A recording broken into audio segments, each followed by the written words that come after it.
A variable can have different labels that appear with varying frequency.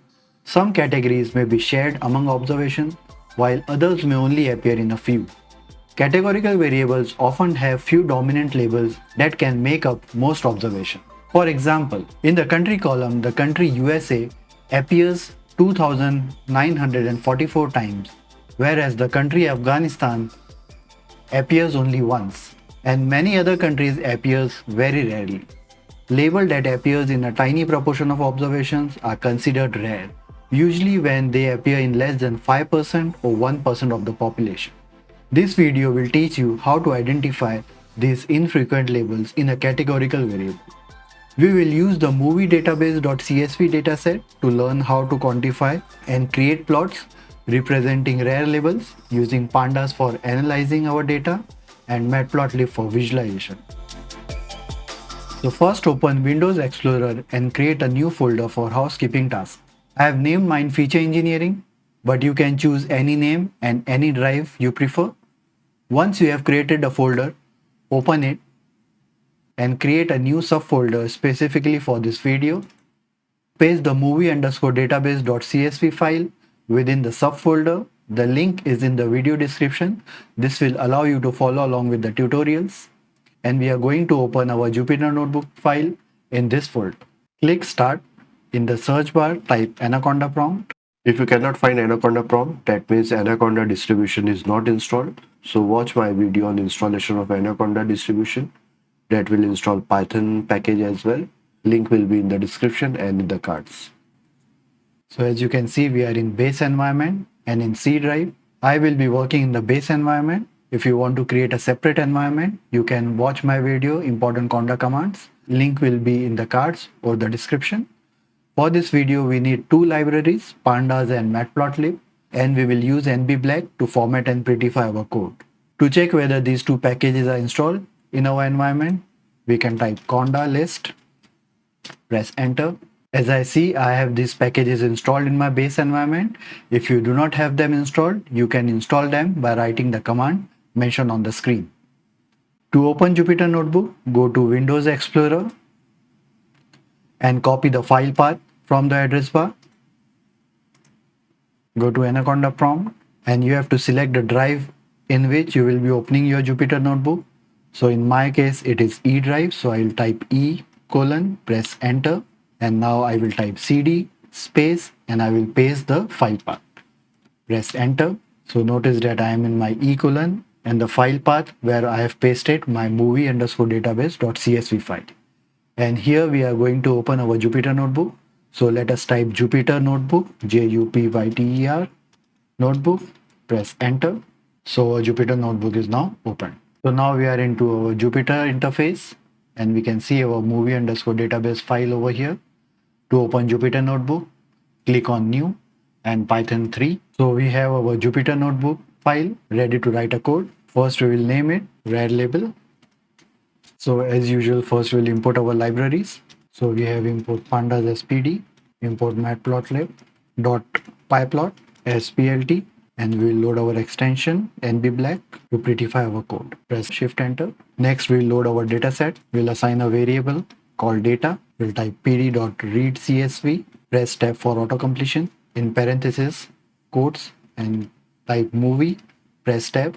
To call our dataset, you can type data and press Shift Enter. So we can see our data. In order to see only the first 5 rows, you can type data.head and parentheses. So now we can see our first 5 rows. So now let us find the cardinality of the variable country.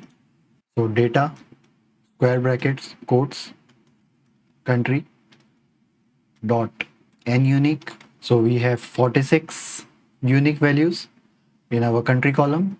Let us inspect the name of the categories. So data, square brackets, country, dot unique, and here you can see all the unique values present in our country column. Now to check the value counts of our country column, let us first comment it. We can type data, square bracket, country, press tab to autocomplete, dot value, press tab to autocomplete, value counts, and here you can see, as we have discussed earlier, the USA has 2,944 value counts and Afghanistan has 1. Let us insert few cells over here. Now let us calculate the frequency of each category. So for calculating the frequency, we need the total data points. So we'll assign a variable total data points is equal to length of data. So the total data points is 3725. Let's make this total data point more informative because you cannot figure out by just 3725. So we'll type print in parentheses f, then quotes, type total data points in country column is, and in the brace bracket you can type total data points, and here you can see now it looks more proper. To calculate the label frequency, we can first find the value counts like we did in this code, and then we can divide it by the total data points. So data square bracket quotes country dot value counts. So now we have the value counts. We will divide it by total data points. So now we get the percentage of the respective countries. We can assign this to a variable. We'll name it label frequency, and then we can call label frequency over here.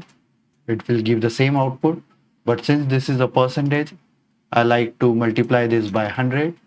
So it gives me a proper percentage over here. So USA has 79% of values in the country column, and many other countries have less than 1%. So we can say that these countries have rare labels. We can also visualize this by creating a bar chart. So let's make the plot with category frequency. So label frequency. So first we will sort it, sort values in descending format. So ascending will be false. Let's see the output first. So now they are in the descending order. Let us now plot the bar chart. Let's make it little bigger. So fixed size equal to 12 by 6. We'll add a line over here that will signal us the 1% frequency limit. So let us do that also. So before doing that, we will assign this to a variable. So fig equal to this, and then we'll type fig dot x line. Then we'll assign a percentage on y-axis. So y equal to 0.01, and we'll assign a color. Let us give red color. Press shift enter. So you can see a line is created that signals us that the bar above this is more than 1% and bar below this is less than 1%. Let us add the axis label and title to complete our code. So we have fig dot set y label. So we have percentage of country within category. So we have percentage within category over here. Similarly, we can set X label as well. So X label is variable country, and fig dot set title is identifying rare labels. All right. So I hope you enjoyed watching this video. Please consider subscribing to my channel. Your support motivates me to create more content like this, and I have a lot of ideas to teach you. So thank you for watching, and I will see you in the next video.